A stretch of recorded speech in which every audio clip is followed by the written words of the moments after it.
ফেনীর জলাবদ্ধতার খবর জানাতে সরাসরি যুক্ত হচ্ছেন প্রতিনিধি নজরুল ইসলাম রঞ্জু। রঞ্জু, ফেনীর জলাবদ্ধতার কি খবর আছে আপনার কাছে, বিস্তারিত জানান। আপনি জানেন গত 2 দিনের বৃষ্টিতে ফেনীতে জলাবদ্ধতার সৃষ্টি হয়েছে। এখানকার নিম্নাঞ্চলে যে ঘরগুলো রয়েছে, বাসা রয়েছে, অনেক কষ্ট করতেছে পানি উঠাতে, রান্না খাবারের খুব কষ্ট হচ্ছে। নিচে যে দোকানগুলো রয়েছে, এই দোকানগুলোও পানি ঢোকার কারণে দোকানপাটের জিনিসপত্র নষ্ট হয়েছে। আপনি দেখতে পাচ্ছেন এখানকার যে আমি যে স্থানে রয়েছি, এটি হচ্ছে ফেনীর একাডেমি রোড। এখানে সড়কে রয়েছে হাঁটু পরিমাণ পানি। ফেনী শহরের সব রাস্তাতেই হাঁটু পরিমাণ পানি উঠেছে।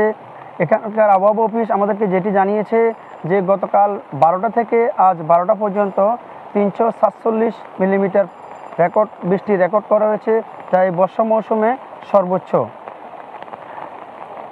জলাবদ্ধতার কারণে এখানকার মানুষের যানবাহন সংকটের কারণে অনেক ভোগান্তিতে পড়ছে।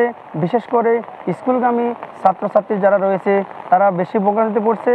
স্কুলে তারা যারা আজকে বিভিন্ন প্রতিষ্ঠানে পরীক্ষা রয়েছিল, পরীক্ষার দিতে যারা এসেছে, হঠাৎ করে পরীক্ষা স্থগিত করার কারণে তারা বাসা বাড়িতে যেতে অনেক কষ্ট হচ্ছে গাড়ি সংকটের কারণে। এই ছিল আমার কাছে ফেনীর জলাবদ্ধতার সর্বশেষ পরিস্থিতি।